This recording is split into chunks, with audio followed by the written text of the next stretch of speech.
अभी का पहला केस ही बन गया है उसका आखिरी केस। जी हाँ, इतने उम्मीदों के साथ वैसे तो जैसे ही वो कोर्ट में आई थी उसने देखा कि उसके जो भी मतलब उसका कस्टमर था या फिर जिसने उसे केस सौंपा था वही रामलाल से बात कर रहे होते, फूफा साहब बात नहीं कर रहे होते, वो उस इंसान को भड़का रहे होते हैं और उसी दौरान अरमान भी वहां पे आ जाता है।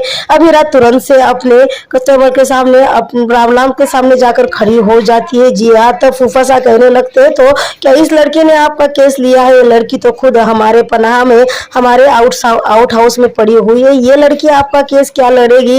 यानी फूफा साहब ने कोई कसर नहीं छोड़ी थी। साथ ही उन्होंने ये भी बता दिया था कि ये अभीरा को जो केस मिला है वो अरमान की वजह से मिला है। जी हाँ, जो केस अभीरा लड़ रही है उसे अरमान ने अभीरा को सौंपा है। वैसे अभीरा नाराज तो होकर चली जाती है, पर उससे पहले वो रामलाल को कह जाती है कि अगर आप चाहते हैं कि आपका केस अरमान लड़े तो आप किरण उनके पास जा सकते हैं, पर अगर आपको लगता है कि ये केस मैं लड़ूं तो आप मेरे पास कोर्ट नंबर 4 में आ जाइएगा। मैं आपका केस लड़ूंगी भी और जीतूंगी भी। जी हाँ, पर होता भी अच्छा ही होता है कि रामलाल अपनी गरीबी को ध्यान में रखते हुए फूफा साहब के इतने भड़काने के बावजूद भी आ जाते हैं अभीरा के पास, ये कहते हुए कि मतलब फूफा साहब को कहते हैं कि आप जैसे बड़ी वकील तो हमारी तरफ देखते तक नहीं है, ये मैडम कम से कम हमारा केस लड़ तो रही है। जी हाँ, और वो जिम्मेदारी दे देते हैं अभीरा को अपना केस लड़ने की, और अभीरा अपने केस के लिए, अपने पहले केस के लिए पूरी तरह से प्रिपेयर हो जाती है। जी हाँ, वो तैयार हो जाती है। अभीरा अपना केस लड़ने के लिए पूरी तरह से तैयार थी और वो जाकर कोर्ट में बैठ जाती है। साथ ही अपने मम्मा का फोटो निकाल कर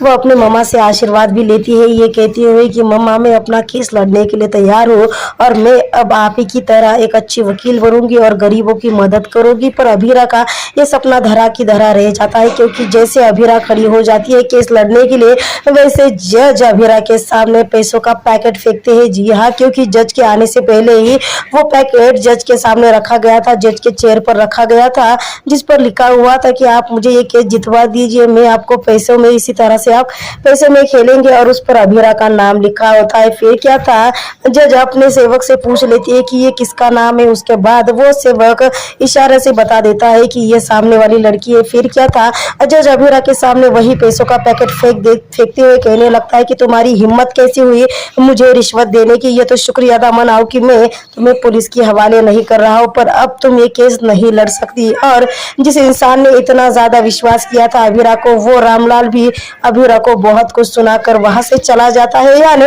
अभीरा का पहला